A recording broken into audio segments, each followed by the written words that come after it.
Au fil des pages, le rayon des livres au quotidien.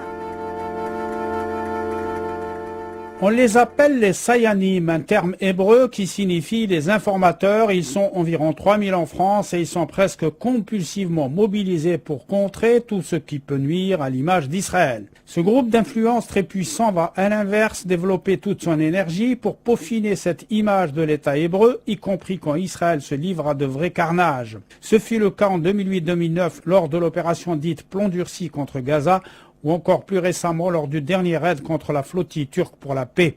C'est au travail en coulisses de ces désinformateurs que le romancier Jacob Cohen consacre son dernier récit intitulé « Le printemps des Sayanim » est paru chez l'Harmattan. Tout d'abord, un mot de l'auteur. Jacob Cohen est né à Meknes, au Maroc, à la fin de la dernière guerre mondiale. Nous avions beaucoup apprécié ses précédents romans plongés dans le bain de la société judéo-arabe du royaume. Des opus truculents qui ne laissaient place à aucune complaisance vis-à-vis de la moindre autorité. Cet esprit libre est présenté sur Internet comme un militant antisioniste et il ne se départit pas pour autant de sa rigueur dans ce dernier ouvrage. Malgré les changements de nom des personnages, l'ouvrage fleure bon la réalité et confirme les intuitions des amis de la Palestine. Une véritable force de frappe et de persuasion sévit en France pour occulter ou minimiser les outrances d'Israël tout en stigmatisant ses adversaires. Le réseau des Sayanim, relié à l'ambassade d'Israël qui supervise ses actions, recrute quasiment dans tous les milieux, même chez les goïms non-juifs.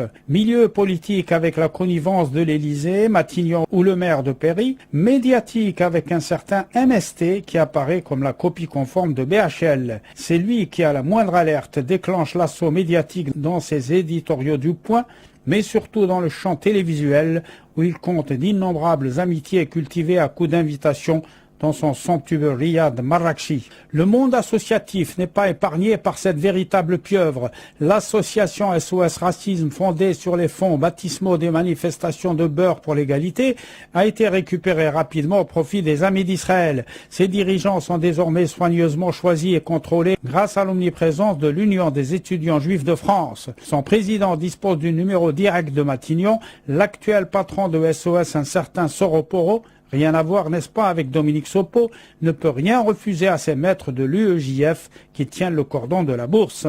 En témoigne la complicité de l'antiraciste dans l'organisation d'un match de football au Parc des Princes destiné à mettre en exergue la volonté de paix israélienne. Le cerveau de cette cellule grise fleurit au sein d'une institution maçonnique prestigieuse, le Grand Orient de France, où les fans d'Israël font la pluie et le beau temps. L'auteur semble très au fait des rouages de cette architecture.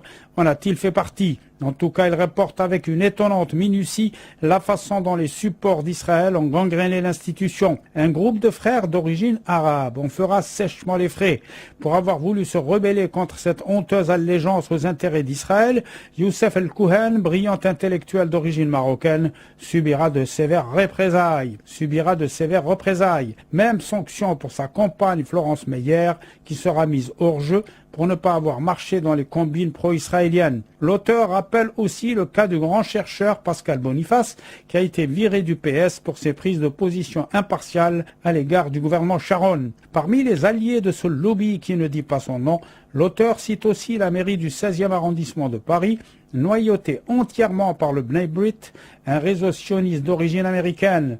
Quand on achève la lecture de ce livre, on a envie de se pincer, tant la réalité y dépasse l'intuition. On appréhende de façon palpable cette impunité dont jouit Israël dans l'opinion occidentale. Le travail en amont des relais médiatiques, dont notamment un certain Éric Jettour, fait des prodiges en ce sens. Voilà, cela s'appelle Le printemps des Sayanim, un récit de Jacob Cohen, édition l'Harmattan.